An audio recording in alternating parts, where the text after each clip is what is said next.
नमस्कार। आज हम एक बेहद चर्चित किताब पर बात करने वाले हैं, एकहार्ट टोले की अभी की शक्ति या द पावर ऑफ नाउ। हमारे पास जो जानकारी है वो इशारा करती है कि असली शांति और खुशी शायद अतीत या भविष्य में नहीं है, बल्कि सिर्फ इसी पल में, मतलब अभी में। तो देखते हैं इसमें क्या है खास। जी हाँ, बिल्कुल। ये किताब सीधे तौर पर इसी बात से शुरू होती है कि हम अक्सर अपने विचारों में ही खोए रहते हैं।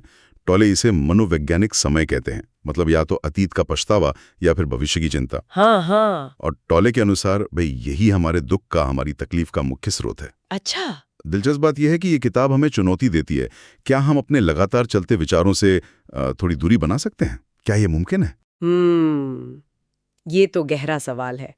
तो इन स्रोतों से जो मुख्य बातें निकल कर आ रही हैं, उनमें पहली है आपका मन नहीं है।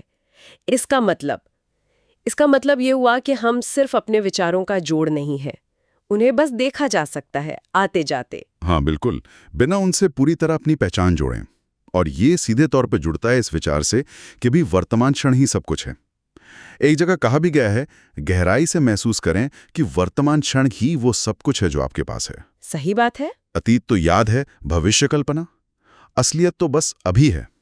बाकी सब मन की कहानियां हैं। इसमें एक और दिलचस्प चीज है, दर्द शरीर, पेन बॉडी। ये क्या है? हाँ, ये भी एक अहम कॉन्सेप्ट है। ये हमारे अंदर जमा हुआ पुराना भावनात्मक दर्द है। अच्छा। स्रोत बताते हैं कि ये अक्सर नकारात्मकता से पलता है और फिर अचानक किसी रिएक्शन के तौर पर या उदासी के रूप में बाहर आता है। और फिर अहंकार भी है, ईगो।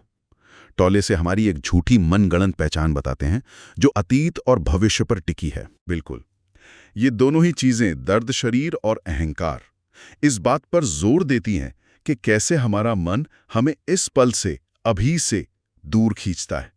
अहंकार तो खास तौर पर अभी से घबराता है, क्योंकि सच्ची जागरूकता में उस पल में वो टिक नहीं पाता। तो इसका हल क्या है? इसका उपाय टोले समर्पण में बताते हैं, सरेंडर। समर्पण मतलब हार मान लेना? नहीं, हार मानना नहीं, बल्कि जो है, जैसा है, उस वर्तमान क्षण की सच्चाई को बिना किसी मानसिक विरोध के स्वीकार करना। अच्छा। ताकि हम असलियत से लड़े नहीं, उसके साथ चलें। ये तो साफ है कि किताब का असर बहुत ज्यादा रहा है। जानकारी के अनुसार 30 से ज्यादा भाषाओं में अनुवाद हुआ है, ओपरा के बुक क्लब में भी शामिल हुई। जी हाँ, इसकी पहुंच बहुत बड़ी है। और इसे खास तौर पर उन लोगों के लिए मददगार बताया गया है जो चिंता, तनाव या ज्यादा सोचने की आदत से परेशान हैं।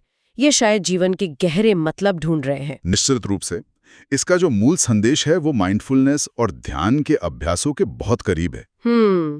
हालांकि ये भी सच है, जैसा स्रोत बताते हैं, कि इसकी भाषा काफी आध्यात्मिक है। शायद हर किसी को पसंद ना आए। हाँ, ये हो सकता है। और इन विचारों को रोजमर्रा की जिंदगी में उतारना भी चुनौतीपूर्ण हो सकता है। इसके लिए लगातार अभ्यास, एक तरह की जागरूकता चाहिए। सही कहा। पर हाँ, अगर इसके मूल संदेश को पकड़ लिया जाए तो ये जीवन, समय और चेतना को देखने का हमारा नजरिया बदल सकता है। इसमें वो क्षमता है। तो इन सभी स्रोतों का निचोड़ यही लगता है कि अगर हम अपना ध्यान वर्तमान क्षण पर टिकाना सीख लें, तो काफी हद तक दुख से मुक्ति और एक तरह की शांति मुमकिन है। ये अपने विचारों को देखने, अहंकार की चालों को समझने और अभी को स्वीकार करने का एक निरंतर अभ्यास है। बिल्कुल।